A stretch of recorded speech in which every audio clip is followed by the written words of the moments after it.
La conception de la croissance verte, ce n'est pas seulement une économie verte, c'est aussi une démarche volontariste et une éthique qui permet de combiner harmonieusement le développement économique, le développement social et environnemental pour répondre aux besoins et aux aspirations de la population, mais aussi aux défis du réchauffement planétaire que nous devons relever. C'est un projet vraiment très innovant parce qu'il est sur un centre de stockage.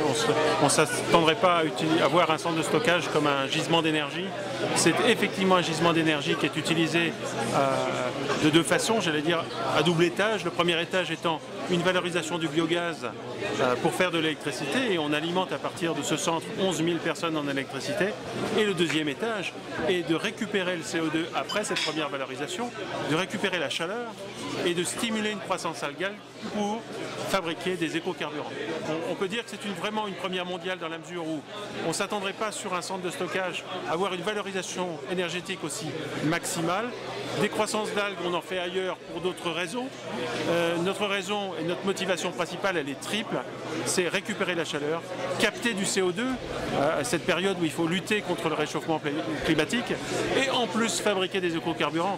Donc on a vraiment un projet qui va porter tous ses fruits dans les mois qui viennent et prendre une dimension industrielle à partir de 2010 ou 2011. Depuis 2004, nous avons traduit cette conception en actions politiques concrètes par la mise en place du pôle des éco-industries. Sur l'expérimentation que nous venons de voir, il y a 9 brevets de la région, 2 brevets sur les algues et 7 brevets sur la mise en valeur des écocarburants. Nous avons donc su montrer notre volonté, notre crédibilité en la matière. D'abord le lycée Kyoto, qui sera bientôt inauguré, qui sera le premier lycée d'Europe autonome en énergie. Nous avons été la première région à lancer le fonctionnement des TER au biocarburant. Nous venons de lancer le plan énergie solaire de 400 millions d'euros grâce à la Banque européenne d'investissement. Nous sommes la première région d'Europe à avoir lancé un plan de cette ampleur.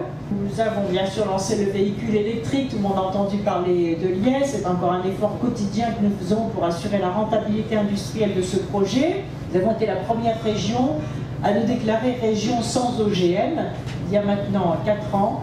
Et aujourd'hui, nous lançons le projet Objectif Zéro Pesticide avec les opérations Terre Saine. Tout cela nous permet de nous être engagés dans le respect du protocole de Kyoto sur le territoire régional qui vise à économiser 800 000 tonnes de CO2 d'ici 2010. Nous voulons faire de Poitou-Charentes la région exemplaire dans le domaine de la croissance verte. Et c'est une ambition ancrée dans la réalité que nous assumons. L'intérêt de la région, c'est qu'on voit qu'on a trouvé tout de suite des vrais partenaires et des partenaires durables et qui sont très intéressés par tout ce qui est environnement et énergie.